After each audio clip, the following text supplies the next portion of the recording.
జయ శ్రీమన్నారాయణ. ఈరోజు విష్ణు పురాణములో సప్తదశోధ్యాయంలోని ప్రహ్లాద చరిత్ర గురించి 32వ రోజుగా పారాయణ చేసుకుంటున్నాము. నిన్నటి పారాయణంలో హిరణ్యకశిపుడు ప్రహ్లాదునితో ఏదైనా ఒక గాథను గానం చేయమని అడగగా అతను శ్రీ మహావిష్ణువు గురించి కీర్తించుచుండగా క్షుద్రుడైన హిరణ్యకశిపుడు ప్రహ్లాదుని భయపెట్టించుటకు రాక్షసులతో శస్త్ర సమూహములతో కొట్టించి వేదనను కలిగిస్తూ ఉన్నారు.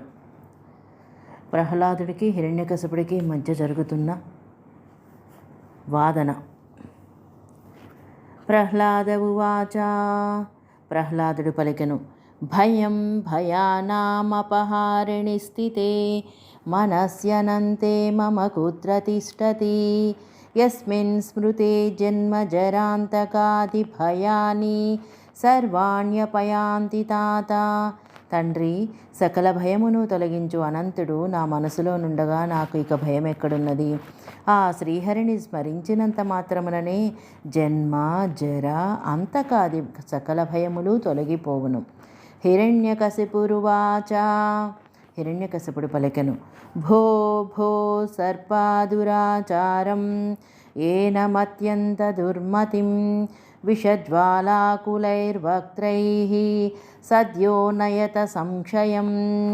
ఓ సర్పములారా, దుష్టబుద్ధి దురాచారము గల వీనిని విషజ్వాలలచే ఆకులములైన మీ ముఖములతో నశింపచేయుడు. శ్రీపరాశర ఉవాచ.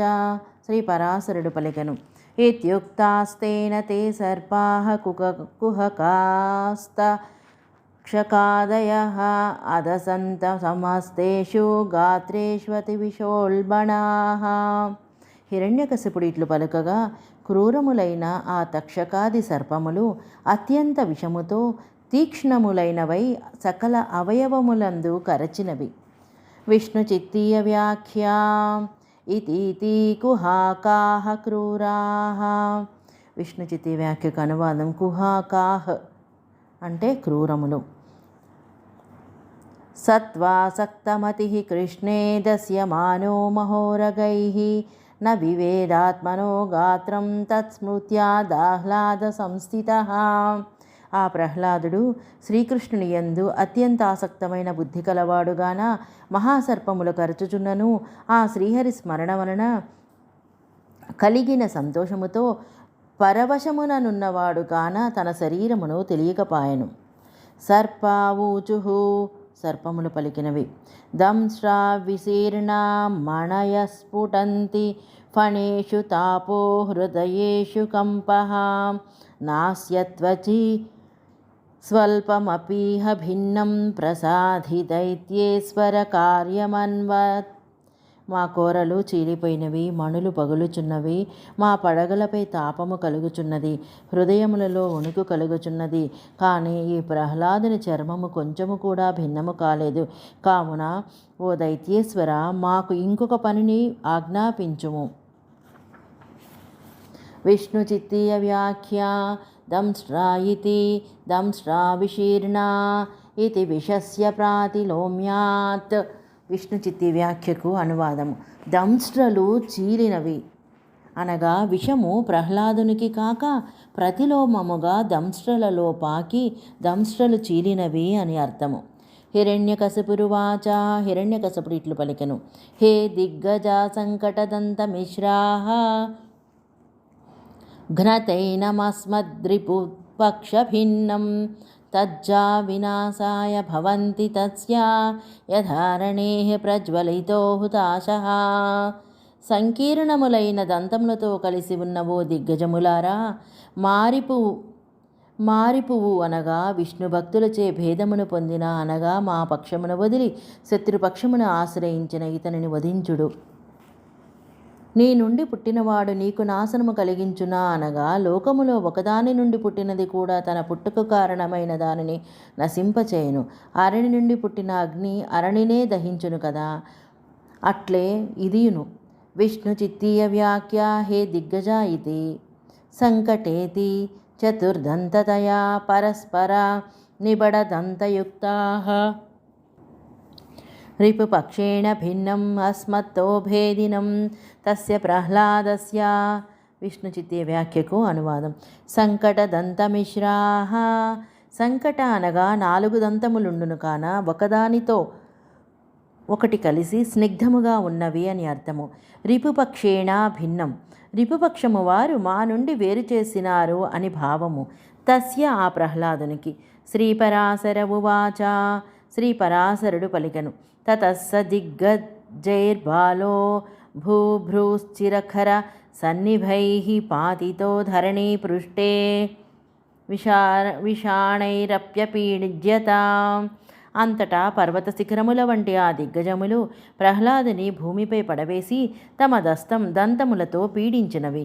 స్మరతస్తస్య గోవిందం ఇవ దంతా సహస్రశః శీర్ణా వక్షస్థలం ప్రాప్య సప్రాహ పితరం తతః.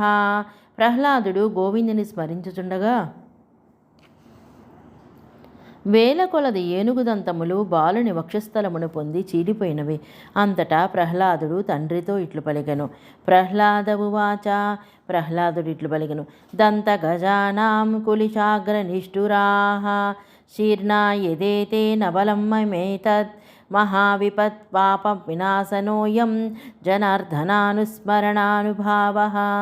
వజ్రాయుధపు కొనవలే నిష్ఠురములై దిగ్గజముల దంతములు చీలిపోవచ్చునవి. ఇది నా బలము కాదు, ఆపదలను పాపములను నాశనము చే జనార్దనుని స్మరణ ప్రభావము ఇది. విష్ణుచిత్తీయ వ్యాఖ్య. అపృష్టోపి భగవాన్ మహాత్మ్య జ్ఞాపనాయాః దంతా ఇతి. విష్ణుచిత్తి వ్యాఖ్యకు అనువాదము. హిరణ్యకశిపుడు అడగకున్నను భగవానుని మహాత్మ్యను తెలుపుటకు ప్రహ్లాదుడు చెప్పిన మాట ఇది అని తెలియవలేను. దంత గజానాం ఇత్యాదిగా. హిరణ్యకశిపురువాచ. హిరణ్యకశిపుడు పలికెను. జ్వాల్యతామసురా వన్హిరపసర్పత దిగ్గజాః వాయో సమేధయాగ్నిం త్వం దహ్యతామేష పాపకృత్. అసురులారా, అగ్నిని జ్వలింపచేయుడు. దిగ్గజములారా తొలగిపండు. వాయువా, నీవు అగ్నిని బాగా ప్రజ్వలింపు చేయము. ఈ పాపమునాచరించువాడు దహించబడుగాక. శ్రీపరాశర ఉవాచ. శ్రీపరాశరుడు పలికి. మహాకాష్టచయశ్చన్నం అసురేంద్రసుతం తతః ప్రజ్వాల్య దానవా వన్హిం దదహుస్యామి చోదితాః. పెద్ద కట్టెల సమూహముతో కప్పబడిన రాక్షసేంద్రుని పుత్రుడైన ప్రహ్లాదుని దానవులు అగ్నిని ప్రజ్వలింపజేసి స్వామిచే ప్రేరేపింపబడిన వారై దహింపచేసిరి. ప్రహ్లాద ఉవాచ. ప్రహ్లాదుడు ఇట్లు పలికెను. తాతైష వన్హిః పవనేరితోపి న మాం దహత్యత్ర సమం తతోహం పశ్యామి పద్మాస్తరణాస్తృతాని సీతాని సర్వాణి దిశాముఖాని. తండ్రిగారు, ఈ అగ్నిహోత్రము వాయువుతో ప్రేరేపించబడుచున్నను అంతటా ఇక్కడ నన్ను దహించటలేదు. అంతేకాదు, ఇక్కడంతా పద్మాసనములు పరచబడినవి, సకల దిక్కులు చల్లగా ఉన్నవి. అథ దైత్యేశ్వరం ప్రోచుః భార్గవస్యాత్మజా ద్విజాః పురోహితా మహాత్మనాః సామ్నా సంస్తూయమాన్మినః. అంతటా శుక్రాచార్యుల కుమారులు ద్విజులు, చక్కగా మాట్లాడువారు అయిన పురోహితులు దైత్యరాజైన హిరణ్యకశపుని చక్కగా స్తుతించి లాలనతో ఇట్లు పలికిరి. విష్ణు చిత్తీయ వ్యాఖ్య. అధేతి ద్విజాః సండా మార్కాఢ్యాః. విష్ణుచిత్తి వ్యాఖ్య. ద్విజాః సండా మార్కాదులు. పురోహితా ఊచుః. పురోహితులు పలికిరి. రాజన్నియమ్యతాం కోపే బాలేత్ర తనయే నిజే కోపో దేవే నికాయేషు తత్ర తే సఫలో యతః. రాజా, నీ పుత్రుడు అయిన నీ బాలుని యందు కోపమును నిగ్రహించుకొనుము. ఈ కోపమును దేవ సమూహముల యందు ప్రయోగించుడు, అక్కడ మీ కోపము సఫలమగును కదా. తథా తదైనం బాలం తే శాసితారో భయం నృపా యథా విపక్షనాశాయ వినీతస్తే భవిష్యతి. నీ పుత్రుడు నీ శత్రువుల నాశనమును సిద్ధపడినట్లుగా నీ పుత్రుని మేము శాసించగలము. బాలత్వం సర్వదోషాణం దైత్యరాజాస్పదం యతః తతోత్ర కోపమత్యస్తం యోక్తుమర్హసి నార్భకే దైత్యరాజా, బాల్యము సకల దోషములకు నివాస స్థలము కావున ఈ పిల్లవాని యందు ఇంతగా కోపమనూర్చుట తగదు.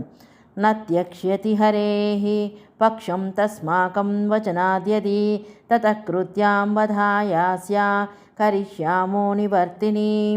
ఒకవేళ మా మాట వలన కూడా శ్రీహరి పక్షమును విడిచిపెట్టనచో అప్పుడు ఈ బాలకుని వదకు నివర్తిని అనగా తిరిగి వచ్చు కృత్యను ప్రయోగించదను. విష్ణు చిత్తీయ వ్యాఖ్య నేతి కృత్యా అవిచారజన్యో భూత విశేష. విష్ణు చిత్తీయ వ్యాఖ్యకు అనువాదం. కృత్య అభిచార హోమము వలన జన్మించి ఒక భూతము. శ్రీపరాశర ఉవాచ. శ్రీపరాశరుడు పలికెను. ఏమభ్యర్థితస్తైస్తు దైత్యరాజః పురోహితైః దైత్యైర్నిష్క్రామయామాస పుత్రం పావక సంచయాత్. దైత్యరాజ పురోహితులు ఇట్లు అభ్యర్థించగా తన పుత్రుని దైత్యులతో అగ్ని సంచయము నుండి తీసి గురువుల గృహమునకు పంపించను. తతో గురుగృహే బాలః సవసనాద్ బాలదానవాన్ అధ్యాపయామాస ముహుః ఉపదేశాంతరే గురోః. అంతటా బాలుడైన ప్రహ్లాదుడు గురుగృహమున నివసించుచు బాలురైన దానవులకు గురువుగారు ఉపదేశించి వెళ్ళిపోయిన తర్వాత తాను అధ్యాపనము చేసెను. విష్ణు చిత్తీయ వ్యాఖ్య తత ఇతి ఉపదేశాంతరే అధ్యాపనస్య విచ్ఛేదావసరే.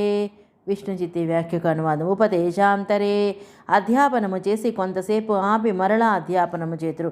అట్లు ఈ రెండు అధ్యాపనముల మధ్యలో అని తాత్పర్యము. ప్రహ్లాదమువాచ. ప్రహ్లాదుడు పలికెను. శ్రూయతాం పరమార్థో మే దైతేయాదితి తాత్మదః న చాన్యథై తన్మంతవ్యం నాత్ర లోభాది కారణం. దైత్యుల పుత్రులైన రాక్షసులారా, నేను చెప్పు పరమార్థమును వినుడు. దీనిని ఇంకో విధముగా భావించరాదు. ఇచట లోభాదులు కారణము కాదు. విష్ణు చిత్తీయ వ్యాఖ్య. శ్రూయతామితి పరమార్థః పరమపురుషార్థః లోభాదీత్యాది శబ్దే నానాప్తత్వ హేతుభ్రమ విప్రళంభాదిగ్రహణం. విష్ణు చిత్తే వ్యాఖ్యకు అనువాదం. పరమార్థః పరమ పురుషార్థము లోభాది అనుచోటనున్న ఆది శబ్దముతో ఆప్తమైనదిగా భావించుటకు కారణమైన భ్రమ, విప్రలంభము మొదలైనవి గ్రహింపబడను. జన్మ బాల్యం తతః సర్వో జంతుః ప్రాప్నోతి యవ్వనం అవ్యాహతైవ భవతి తతోను దివసం జరా. ప్రతి ప్రాణి పుట్టును, బాల్యము తర్వాత యవ్వనమును పొందును, దాని తర్వాత కొన్ని దివసములకు ముసలితనము వచ్చును. ఇది తిరుగులేనిది. విష్ణు చిత్తీయ వ్యాఖ్య. జన్మేతి త్రిశ్లోక్య దేహాత్మనోరణి నిత్యత్వే వదతి. విష్ణు చిత్తీయ వ్యాఖ్య కనువ. ఇచ్చట 3 శ్లోకములతో దేహము అనిత్యము, ఆత్మ నిత్యము అని బోధించుచున్నాడు.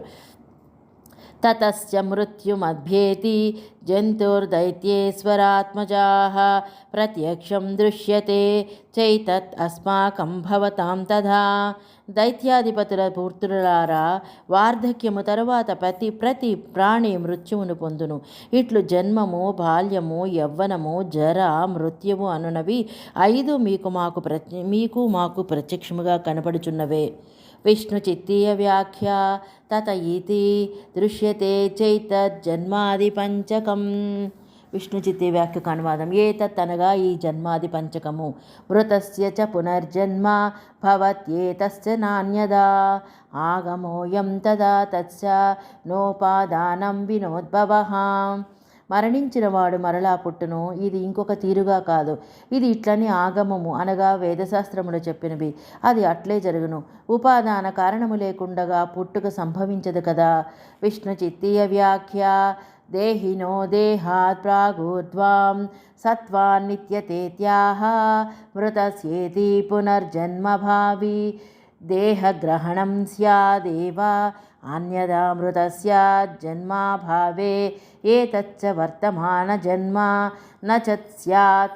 అత్ర ప్రమాణం అయం అధ్యేతృభిః ప్రత్యక్షరం పఠ్యమానః స ఇతః ప్రయత్నేవ పునర్జాయతే అథైతమేవాధ్వానం పునర్నివర్తంతే మృత్వా పునర్మృత్యుమాపద్యంత ఇత్యాదిరాగమః.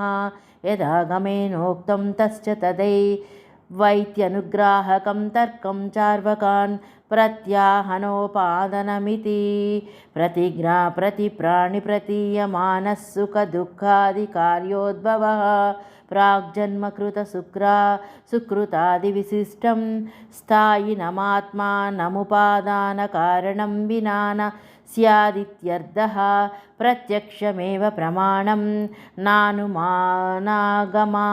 వదతః వాదినో యుక్తిపూర్వో వివాదః స్వశాస్త్రప్రణయనం చ వ్యాహతమితి భావః. విష్ణు చిత్తి వ్యాఖ్యకు అనువాదం. దేహి అనగా ఆత్మదేహము వచ్చుటకు ముందు, దేహము వచ్చిన తర్వాత ఉన్నందున నిత్యము అనుచున్నారు. మృతస్య ఇత్యాదినా పునర్జన్మ రాబోవు దేహమును గ్రహించియే తీరును. ఒకవేళ మరణించిన వాడు మళ్ళీ పుట్టనచో ఇప్పుడున్న పుట్టుక కూడా ఉండదు. ఇక్కడ ప్రమాణము, ఇక్కడ అధ్యయనం చేయువారు ప్రత్యక్షంగా చదవబడుచున్నది. స ఇతః ప్రయన్నేవ పునర్జాయతే అధైతమేవ అధ్వానం పునర్నివర్తంతే మృత్వా పునర్మృత్యుమాపద్యంతే ఇత్యాది ఆగమము చెప్పినది అట్లే జరుగును. అదియే ఇచ్చట అనుగ్రహించున్నది. ఇచ్చట చార్వకాదులు గురించి తత్వమును చెప్పుచున్నారు. నోపాదానం వినా ఇత్యాదినా ప్రతి ప్రాణికి కలుగుచున్న సుఖదుఖాధికములు అయిన కార్యములు పుట్టుట పూర్వజన్మలో చేసిన పుణ్యపాపంలో కలిగి ఉన్న ఉపాదాన కారణమైన ఆత్మ లేకుండగా కలుగరాదు కదా. కారణము లేకుండగా కార్యము పుట్టదు కదా. ప్రత్యక్షమే ప్రమాణము, అనుమానము ఆగమములు ప్రమాణములు కావు అని చెప్పుచున్నవాడు. యుక్తులతో వాదించుట, తాము కూడా ఒక శాస్త్రమును రచించుటను ఎట్లు సమర్థించుకొనును? ఆ రెండు వ్యాహతములగును అని భావము. గర్భవాసాది యావత్తు పునర్జన్మోపపాదనం సమస్తావస్తకం తావద్దుఃఖమేవాగమ్యతాం. గర్భవాసము నుండి మరణము వరకున్న సప్త అవస్థలు గర్భవాసము, జన్మము, బాల్యము, పౌగండము, యవ్వనము, వార్ధక్యము, మృత్యువు అనునవి పునర్జన్మ ఉన్నది అని ఉపపాదించుచున్నవి. ఇట్లు సమస్తావస్థలు కలిగియుండుట దుఃఖమే అని తెలియడు.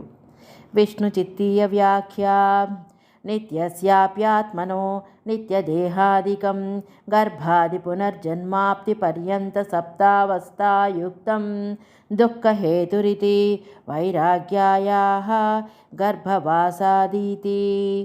నిత్యమైన ఆత్మకు అనిత్యమైన దేహాదికము గర్భాది పునర్జన్మ ప్రాప్తి పర్యంతము 7 అవస్థలు కలిగియుండుటచే దుఃఖహేతువే అని వైరాగ్యము కలుగుటకు గర్భవాసాది అని చెప్పుచున్నారు. క్షుప్తృష్టోపశమనం తద్వత్ సీతాద్యుపశమం సుఖం మన్యతే బాలబుద్ధిత్వాత్ దుఃఖమేవ హి తత్పునః. ఆకలి దప్పులను తొలగించుకొనుట, చలిని వేడిని తొలగించుకొనుటకు బాలబుద్ధితో సుఖమును కొనుచున్నారు. వాస్తవముగా అది దుఃఖమే కదా. విష్ణు చిత్తీయ వ్యాఖ్య. నను అన్నపానాదీనాం సుఖహేతుత్వస్య దర్శనాత్ కథం దుఃఖమేవేత్యుక్తమిత్యాశంక్య దుఃఖహేతావేనా సుఖహేతుత్వ భ్రమ ఇత్యాహ. క్షుతృప్నే తృష్ణేని క్షుత్సీతాది దుఃఖశామకమన్నాజ్ఞాది దుఃఖహేతురేవా. విష్ణు చిత్తే వ్యాఖ్యకు అనువాదం. అన్నపానాదులు సుఖహేతువులుగా కనబడుచున్నవి కదా, అయినప్పుడు దుఃఖమే అని ఎట్లనుచున్నారు? అనగా దుఃఖహేతువులనే సుఖహేతువులనుగా భ్రమించుచున్నారు అనుచున్నారు. ఆకలి, చలి అను దుఃఖములను తొలగించు అన్నము అజ్ఞాదులను దుఃఖములుగానే సుఖసాధనములుగా తలంచుచున్నారు. భ్రమ వలన అన్నాదికము ఆకలి లేనప్పుడు భుజించినచో వాంతులు, అజీర్ణాది సంతాపమును కలిగించుటకు హేతువే కదా అని భావము. అత్యంత స్థిమితాంగానాం వ్యాయమేన సుఖైషిణాం భ్రాంతి జ్ఞానావృతాక్షాణాం ప్రహరోపి సుఖాయతే. పూర్తిగా స్థిమితమైన స్తంభించిన అవయవములకు వ్యాయామముతో సుఖము కోరు వారికి, భ్రాంతి జ్ఞానముతో కప్పబడిన కన్నులు గలవారికి ప్రహారము కూడా సుఖమే అనిపించును. విష్ణు చిత్తీయ వ్యాఖ్య. దుఃఖహేతుత్వేన ప్రసిద్ధేపి దుఃఖాంతరోపశామకత్వమాత్రేణ సుఖహేతుత్వదీదృశ్యత ఇది నిదర్శనేనాహ అత్యంతేతి వ్యాయామః ఆయాసః. విష్ణు చిత్తే వ్యాఖ్యకు అనువాదం. దుఃఖహేతువులుగా ప్రసిద్ధి ఉన్నను అన్నము, అగ్ని మొదలైనవి ఇంకొక దుఃఖమును తొలగించుచున్నందున సుఖహేతువు అని బుద్ధి కలుగుచున్నది అని దృష్టాంతపూర్వకముగా చూపించుచున్నారు. అత్యంతేతి వ్యాయామము అనగా ఆయాసము. క్వ శరీరమశేషాణం శ్లేష్మాదీనాం మహాజయః క్వ కాంతి శోభా సౌరభ్య కమనీయాదయో గుణాః. సంపూర్ణమైన శ్లేష్మ వాత పిత్తముల సముదాయ రూపమైన శరీరం ఎక్కడ, కాంతి శోభ సౌరభ్య కమనీయాది గుణములు ఎక్కడ. విష్ణు చిత్తీయ వ్యాఖ్య తథా స్వపరదేహే శ్లేష్మాది చయే దుఃఖదేపి కాంత్యాద్యారూపాత్ సుఖత్వధియం దర్శయతి క్వ శరీరమితి కమనీయం కమనీయత్వం. విష్ణు చిత్తే వ్యాఖ్యకు అనువాదం. తన దేహముల పరుల దేహములలో శ్లేష్మాది సమూహము దుఃఖమును కలిగించుచున్నను వాటికి కాంత్యాదులను ఆరోపించుట వలన సుఖమును ఇచ్చును అని బుద్ధిని చూపుచున్నారు. కమనీయ అనగా కమనీయత్వము. మాంస సృక్పూయ వెణ్మూత్రస్నాయుమజ్జాస్తి సంహతో దేహేశ్చేత్ ప్రీతిమాన్ మూఢో భవిత నరకేపి సహా. మాంసము, రక్తము, పూయము, మలము, మూత్రము, స్నాయువులు, మజ్జ, అస్థుల సమూహమైన దేహమునందు మూఢుడై ప్రీతి కలవాడైనచో నరకమున కూడా ప్రీతి కలవాడే అగును. విష్ణు చిత్తీయ వ్యాఖ్య కించ నరకే మలమాంసాదికమాత్మనోన్యత్వేన భుజ్యతే అత్ర తు తత్సమూహం దేహమాత్మత్వేన భోగ్యత్వేన చ మన్యమానో నరకే ప్రియే తతరామిత్యభిప్రాణే ప్రాయేణాహమాంసేతి. విష్ణు చిత్తే వ్యాఖ్యకు అనువాదము. నరకమున మలమాంసాదికమును ఆత్మ కంటే వేరుగా భుజించుచుందరు. ఇక్కడ అనగా ఈ లోకమున మలమాంసాది సమూహముగానున్న దేహమునే ఆత్మగా భోగ్యముగా తలంచినచో నరకమున కూడా ప్రీతినే పొందును అనుచున్నారు. మాంస సృక్కి ఇత్యాదినా అగ్నే శీతేన తోయస్య తృషా భక్తస్య చక్షుదా క్రియతే సుఖకర్తృత్వం తద్విలోమస్య చేతరైః. అగ్నిబాధ ఉన్నప్పుడు చల్లదనముతో ప్రతిక్రియ చేసి సుఖము అనుకొనుచున్నారు. దప్పి అయినప్పుడు జలము త్రాగి ప్రతిక్రియ చేసి సుఖము అనుకొనుచున్నారు. ఆకలి అయినప్పుడు అన్నమును భుజించి ఆకలికి ప్రతిక్రియ చేసి సుఖము అనుకొనుచున్నారు. ఇట్లే చలి విన్నప్పుడు అగ్నితో అనగా వేడిగా అందించి ప్రతిక్రియ చేసి సుఖము అనుకొనుచున్నారు. దుఃఖ ప్రతిక్రియనే సుఖము అనుకొనుచున్నారు. వాస్తవముగా సుఖము ఎక్కడ, దేనివల్ల ఉన్నది ఆలోచించుడు. విష్ణు చిత్తీయ వ్యాఖ్య క్షుతృష్ణేత్యాది శ్లోకోక్తం వివృణోతి ఆగ్నేరేతి అగ్నేః ప్రతియోగినా శీతేన సుఖకర్తృత్వం క్రియతే నతు స్వతః ఏవం తోయ భక్తయోః త్రుక్షుభ్యాం తద్విలోమస్య తేషాం అగ్న్యాదీనాం ప్రతియోగినః సీతాదేహి ఇతరైరజ్ఞాదిభిः సుఖకర్తృత్వం క్రియతే యద్వా తద్విలోమస్య సుఖవిలోమస్య దుఃఖస్య కర్తృత్వం అజ్ఞాదీనాం సీతాదీనామభావైః క్రియత ఇతి ఏవమనియతత్వాదుభయమపి భ్రాంతం యదా వక్ష్యతి తస్మాత్ దుఃఖాత్మకం నాస్తి న చ కించిత్ సుఖాత్మకమితి. విష్ణు చిత్తే వ్యాఖ్యకు అనువాదం. ఇంతకు ముందు చెప్పిన క్షుతృష్ణ ఇత్యాది శ్లోకములో చెప్పిన దానిని వివరించుచున్నారు. అగ్నికి ప్రతియోగి అయిన సీతముతో సుఖకర్తృత్వమును చేయుచున్నారు. కాన స్వతః సుఖము కలుగటలేదు. ఇట్లే ఆకలి దప్పులకు భోజన జలములతో సుఖకర్తృత్వమును కలిగించుచున్నారు. ఇట్లు విలోమమైన అగ్నికి ప్రతియోగి అయిన సీతమునకు అగ్నిచే సుఖకర్తృత్వమును కలిగించుచున్నారు. ఇట్లే సుఖ విలోమములైన దుఃఖాదులకు కర్తృత్వము అజ్ఞాదులతో సీతాదులు లేకుండా చేయుచున్నారు. ఇట్లు ఒకసారి అగ్ని, ఒకసారి జలము, ఒకసారి భోజనము, ఇంకొకసారి ఉపవాసము. ఇట్లు సుఖకర్తృత్వము నియతముగా లేదు. నిజముగా సీతాదులు సుఖకర్తలే అయితే అన్ని వేళలా సీతాదుల వల్ల మనకు సుఖమే కలగాలి. ఆ సీతాదులే ఇంకొకసారి దుఃఖాన్ని కలిగించుచున్నవి. కావున ఇట్లు నీతము కానందున ఈ రెండు భ్రాంతినే కలిగించుచున్నవి. ఈ విషయమునే ఇట్లు చెప్పబడినది. తస్మాత్ దుఃఖాత్మకం నాస్తి నచ కించిత్ సుఖాత్మకం అని. ఏది దుఃఖమునే కలిగించదు, అట్లే సుఖమును మాత్రమే కలిగించున్నది కూడా ఏదీ లేదు అని భావము. కరోతి హే దైత్యపుత్రాః యావన్మాత్రం పరిగ్రహః తావన్మాత్రం స ఏవాస్య దుఃఖం చేతసి యచ్చతి. దైత్యపుత్రులారా, దేనిని స్వీకరించుచున్నారో అదంతా అంత మాత్రము అని అతని మనసులో దుఃఖమునే ఇచ్చుచున్నది. విష్ణు చిత్తీయ వ్యాఖ్య ఏవం భృత్య ధనాద్యపి దుఃఖదమిత్యాహ కరోతీతి పరిగృహ్యత ఇది పరిగ్రహః. విష్ణు చిత్తీయ వ్యాఖ్యకు అనువాదం. ఇట్లే మనము స్వీకరించిన భృత్యధనాదులు కూడా దుఃఖమునే కలిగించును అనుచున్నారు. కరోతీత్యాదినా పరిగృహ్యత ఇది పరిగ్రహ అని వ్యుత్పత్తి.